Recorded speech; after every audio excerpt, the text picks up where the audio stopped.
So how do we use the name variable and have it represent an expression that evaluates into something useful? Well, that's where we get into operators. There's a variety of different operators we can use with C#. We've already seen one of them. This is an operator right here. Let's look at another one.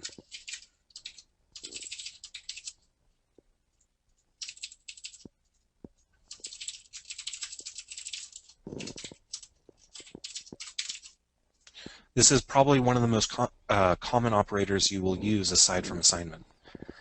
The equality operator is 2 equals. The equality operator and the assignment operator look very similar, but they are not the same thing.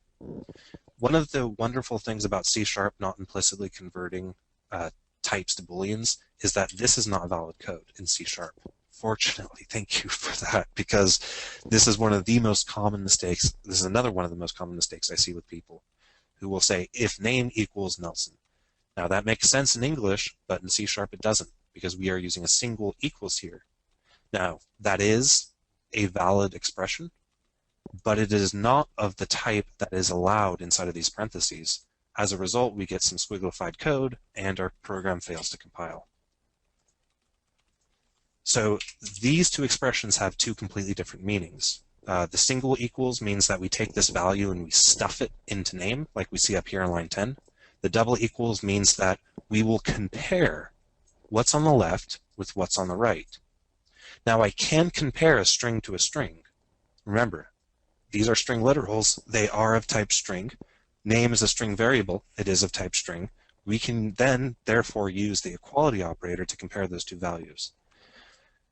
So in this case, this should look pretty straightforward. I'm sure most people will be able to kind of get an idea about what could be going on right here, even if the syntax may be looking a little confusing. But what we have going on is we have a basic comparison. This operator returns a Boolean. There's nothing magical about it being an if statement. In fact, I could assign a Boolean. I could have simply done this.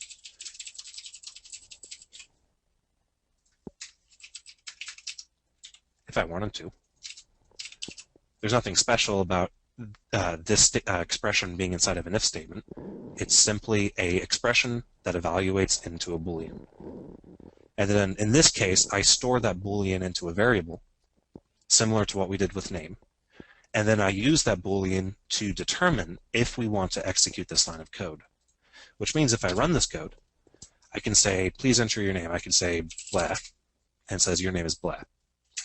But if I run this code again, and I say it says please enter your name, and I type in Nelson with capital N and hit enter, it says your name is Nelson, and then your name is Nelson. So again, I did want to pull this out into a variable for 2 reasons. First of all, I wanted to demonstrate the use of creating another variable that is of a different type than what we saw before. Then I wanted to show the use of the equality operator, in that all it is it's an operator that will return true or false into whatever we're assigning it to, or an if statement directly. And then I have another expression inside of this if statement, which is simply a reference to my identifier.